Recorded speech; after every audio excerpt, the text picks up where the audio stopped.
Pop Quiz, Year 3, Unit 1, Introduction, Napoleon's World. Welcome to Tapestry of Grace Year 3, the 19th century. If you've been with us from the beginning, you're halfway done, one cycle through world history. If you've just joined in, the 19th century is a great place to start. This is Unit 1, Napoleon's World. The first few decades of the 19th century changed the world into its modern form. Men's clothing went from silk stockings and powdered wigs to the coats and trousers we wear today. Transportation and communications moved from the speed of a running horse to railroads and telegraph messages that move as fast as lightning. At the beginning of this era, the crowned heads in Europe still held sway over large parts of the Old and New worlds. France and the United States were experimenting with democratic republics, but most of Europe and all of South and Central America were under royal rule. By the end of the unit, Napoleon's French Empire will have changed much of Europe, and South America will cast off the European monarchy forever. If you're just starting Tapestry of Grace this unit, welcome. Let me take a moment to bring you up to speed. We covered the ancient world from creation to the fall of Rome in our first year plan. Year 2 picked up the threads of the Byzantine Empire and the coming of the Muslims, and then moved into medieval Europe. We covered the Renaissance and the Reformation, and then we studied the establishment of each of the American colonies in order. Older students learned about the American colonies in their historical context. They saw how much the American colonies were shaped by what was happening back in Europe. For almost 200 years, the Church of England went on a roller coaster ride from Roman Catholicism to Puritanism and back to something in between, and every twist and turn in England sent more religious refugees to America.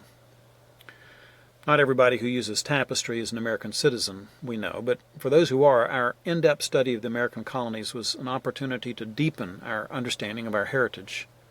But to get America's roots right, you have to know about Europe. In our 8-week study of colonial America, we spent 4 full weeks on events in Europe. What happened in Europe shaped America. One critical European influence was what people call the Enlightenment. During our study of the Revolutionary War period, in the final unit of Year 2, we saw how Enlightenment thought in Europe was mirrored in the documents that American patriots penned to justify revolution in America. The increasing success of science led many to think that everything could be explained by natural laws. Rationalists became embarrassed by Bible stories of a miracle-working God who intervened in the affairs of men. We studied the rise of deism, which viewed God as a great clockmaker who created the universe, wound it up, and then walked away from it. We faced the evidence that suggests that several of our most important founding fathers, like Benjamin Franklin and Thomas Jefferson, held deist views. Enlightenment ideas were very much a part of the revolutionary mix, but not the whole of it. Revealed religion and English traditions played a vital part in the break with Britain. We studied how the Great Awakening in the early part of the 18th century contributed to the unity and the courage of the colonists some 40 years later. Unit 4, last year, didn't end with the Declaration of Independence in 1776, nor even when the Revolutionary War ended with the Peace of Paris. We took a whole additional week to look at the young United States under the Articles of Confederation. Then we spent 2 more weeks studying the writing and the ratification of the U.S. Constitution.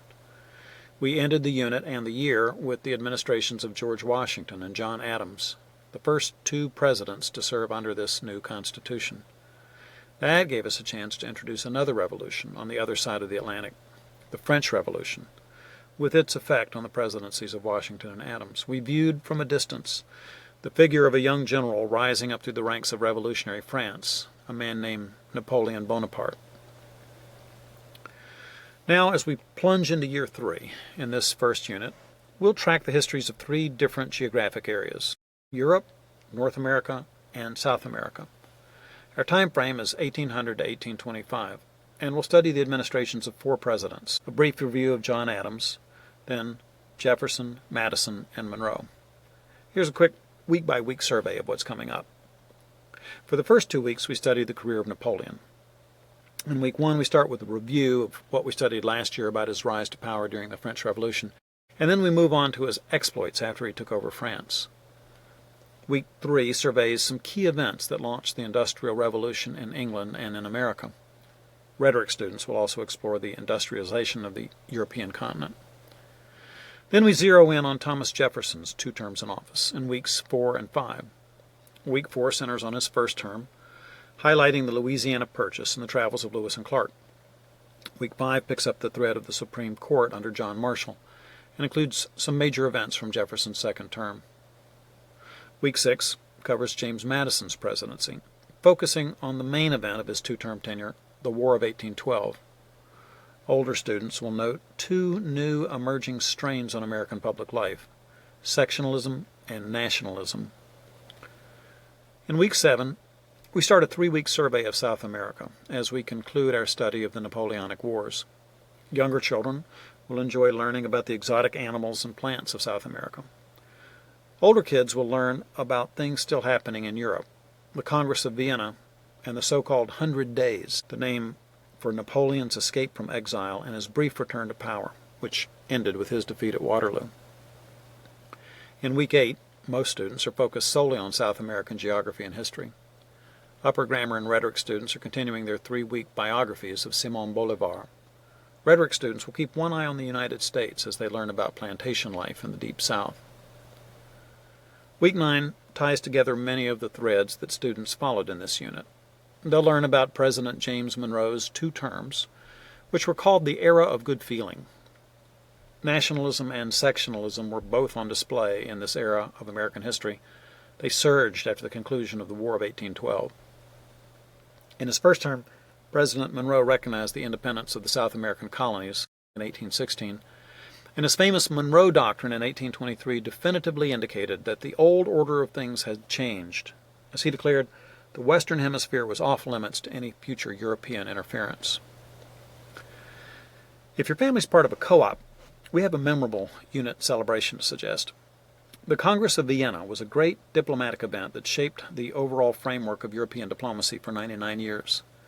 For 7 months, diplomats dined and danced in Vienna, delicately negotiating a balance of power and spheres of influence of each nation affected by Napoleon's wars. Although the continent had its conflicts in the 19th century, there weren't any wars that dragged in all of Europe from the Congress of Vienna in 1815 until 1914, when World War I broke out. We've created a game that simulates the Congress of Vienna. It's included as a supplement for Week 7. After the Congress of Vienna and Bolivar's revolutions, a new order governed both the Old and New Worlds, and the Monroe Doctrine helped keep them half a world apart.